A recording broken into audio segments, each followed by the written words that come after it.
आपसे निवेदन है, अगर आपने हमारे चैनल को अभी तक सब्सक्राइब नहीं किया है तो पहले हमारे चैनल को सब्सक्राइब कर ले। कहानी पसंद आए तो लाइक का बटन जरूर दबाएं। सावन के महीने में कई भक्त सोमवार का व्रत रखते हैं। इस बार सावन महीने में 8 सोमवार पड़ रहे हैं, जिस दिन भक्त व्रत रख महादेव को प्रसन्न कर सकते हैं। शास्त्रों के अनुसार जो भक्त सावन में सोमवार का व्रत रखते हैं उन्हें व्रत कथा पढ़ना जरूरी माना जाता है। तो आइए जानते हैं सावन व्रत कथा। सावन व्रत कथा। एक शहर में एक साहूकार रहता था। उसके घर में पैसों की कोई कमी नहीं थी, लेकिन उसके कोई संतान नहीं थी, जिससे वह बहुत दुखी रहता था। पुत्र की कामना करते हुए वह हर सोमवार को भगवान शिव का व्रत किया करते थे और शिव और पार्वती जी की पूरी भक्ति के साथ शिवालय में पूजा करते थे। उनकी भक्ति देखकर माता पार्वती प्रसन्न हुई और उन्होंने भगवान शिव से साहूकार की इच्छा पूरी करने का अनुरोध किया। पार्वती जी की इच्छा सुनकर भगवान शिव ने कहा कि हे पार्वती, इस संसार में प्रत्येक प्राणी को उसके कर्मों के अनुसार फल मिलता है और उसके भाग्य में जो कुछ भी होता है उसे भुगतना पड़ता है। लेकिन पार्वती जी ने साहूकार की आस्था को बनाए रखने की इच्छा पूरी करने की इच्छा व्यक्त की। माता पार्वती के अनुरोध पर शिवजी ने साहूकार को वरदान दिया और कहा कि उनकी संतान अल्पायु होगी, वो केवल 16 वर्ष तक ही जीवित रह पाएगी। इस दौरान साहूकार माता पार्वती और भगवान शिव की ये सभी बातें सुन रहा था।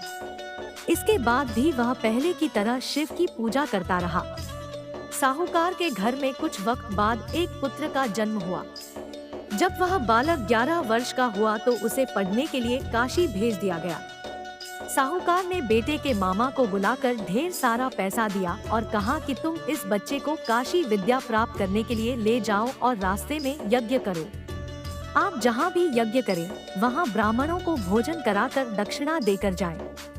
अपने पिताजी की आज्ञा का मान रखते हुए साहूकार का बेटा और मामा रास्ते में यज्ञ कराते हुए और ब्राह्मणों को दान देते हुए काशी की ओर चले जाते हैं।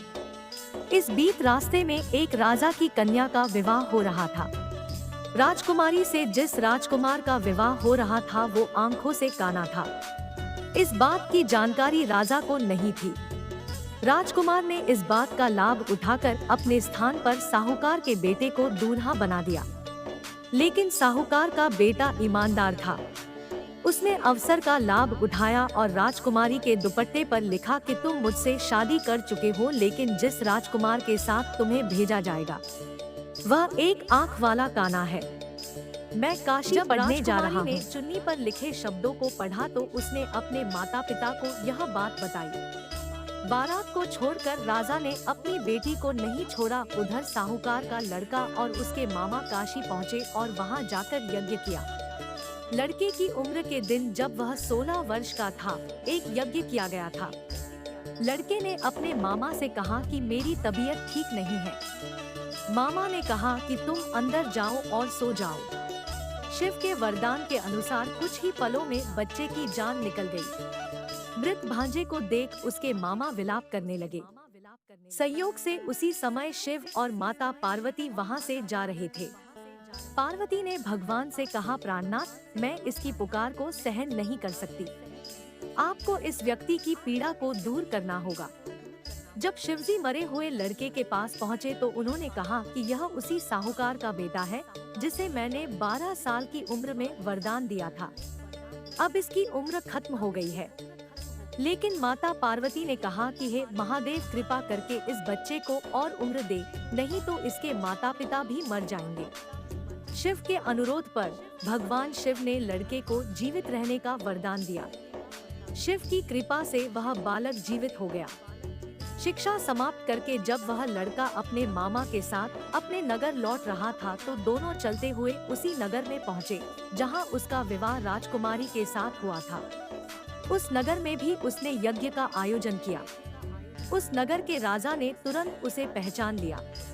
यज्ञ समाप्त होने पर राजा व्यापारी के बेटे और उसके मामा को महल में ले आए और उन्हें बहुत सा धन वस्त्र देकर राजकुमारी के साथ विदा किया। लड़के के मामा ने नगर में पहुंचते ही एक दूत को घर भेजकर अपने आने की सूचना भेजी। बेटे के जीवित वापस लौटने की सूचना से व्यापारी बहुत प्रसन्न हुआ। व्यापारी और उसकी पत्नी ने स्वयं को एक कमरे में बंद कर रखा था। भूखे प्यासे रहकर वो दोनों अपने बेटे की प्रतीक्षा कर रहे थे। उन्होंने प्रतिज्ञा कर रखी थी कि यदि उन्हें अपने बेटे की मृत्यु का समाचार मिला तो दोनों अपने प्राण त्याग देंगे। व्यापारी अपनी पत्नी के साथ नगर के द्वार पर पहुंचा। अपने बेटे के जीवित होने और उसके विवाह का समाचार सुनकर उसकी खुशी का ठिकाना न रहा।